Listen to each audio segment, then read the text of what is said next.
रहा है। Doctor Arun Iyer, GERD आम भाषा में समझना चाहें तो ये है क्या, और आप स्पेशलिस्ट डॉक्टर हैं, तो क्या लक्षण होते हैं, क्या कैसे क्योर किया जा सकता है, इसको लेकर सबसे पहले तो आसान भाषा में बताइए कि ये होता क्या है।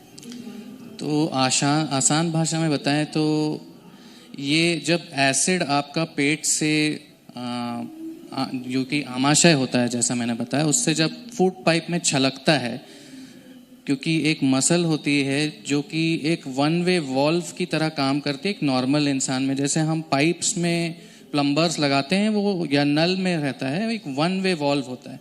वैसे ही हमारा जो खाना जो है फूड पाइप से होके जो स्टमक में जाता है, उसके बीच में एक वॉल्व होता है जो खाने को सिर्फ ऊपर से नीचे जाने देता है। इवन आदमी अगर शीर्षासन कर लेता है, शीर्षासन में भी आपका खाने की नलकी से स्टमक में ही जाएगा, क्योंकि ये वन वे वॉल्व खाना जाने के बाद क्लोज हो जाता है।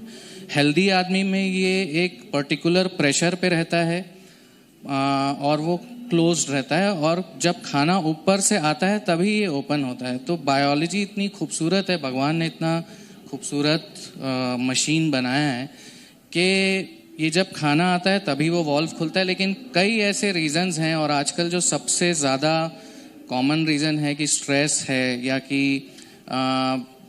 हमारी जो सेडेंट्री लाइफस्टाइल है, हम दिन भर बैठे रहते हैं, एक्सरसाइज नहीं कर पाते हैं, जो पेट का मोटापा है जिसे विसरल एडिपोसिटी कहा जाता है वो बढ़ जाता है। इस वजह से ये वॉल्व लूज हो जाता है, और जब ये वॉल्व लूज हो जाता है तो जो खाना है पेट के अंदर वो खाने की नलकी में छलकता है, इसके साथ एसिड भी छलकता है, जिससे पेशेंट्स को सिम्टम्स आते हैं।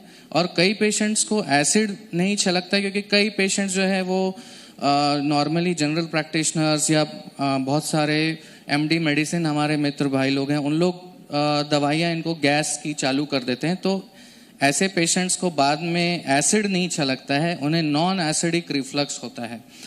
तो ये पेशेंट्स जैसे मैं एक पेट का स्पेशलिस्ट हूँ, तो हमारे पास बहुत सारी ऐसी मशीन्स हैं या ऐसे प्रोब्स उपलब्ध हैं, जैसे pH मेट्री एक टेस्ट होता है, तो उससे हम, या इम्पीडेंस मैनोमेट्री एक टेस्ट होता है, तो उससे हम क्लियरली पता लगा लेते हैं कि इस पेशेंट को एसिड रिफ्लक्स है, नॉन एसिड रिफ्लक्स है, और क्या इसका इलाज बेसिकली सही से हुआ है, क्या इसमें कोई और खामियां हैं, कोई लूप होल्स हैं जिससे हम करेक्ट कर सकते हैं, जिससे कि पेशेंट वापस अपनी नॉर्मलसी में जा सके। तो आसान भाषा में बताएं तो ये जो स्फिंक्टर है, जो मसल है, वो जब लूज हो जाता है, उसके बाद जब एसिड ऊपर छलकता है, उसके वजह से जो भी बीमारियां होती हैं, और इससे बहुत सारी बीमारियां होती हैं। एक्चुअली हम को GERD यानी कि GERD की अवेयरनेस सोसाइटी में बहुत कम है, and I specially thank Zee News and Aditi ji and yourself के इस माध्यम से हम पूरी सोसाइटी में GERD का अवेयरनेस कर रहे हैं, क्योंकि हम इतने पेशेंट्स देखें। And I have worked in India in major cities like Bombay, Delhi, Kerala में, एंड मैं 1.5 साल कैम्ब्रिज में भी रह के आया हूँ इंग्लैंड में। तो हमें थोड़ी अलग टाइप की, अलग वैरायटीज़ की GERD वहाँ मिलती थी।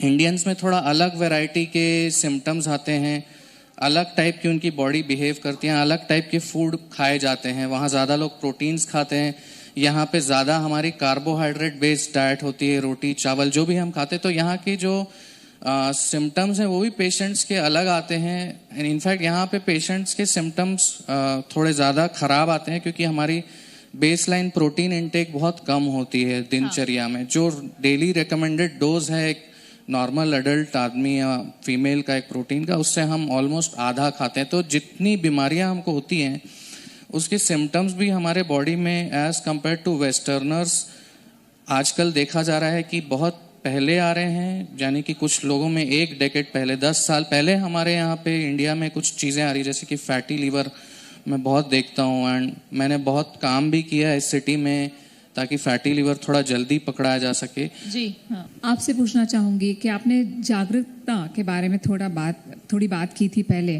तो कैंसर से बचाव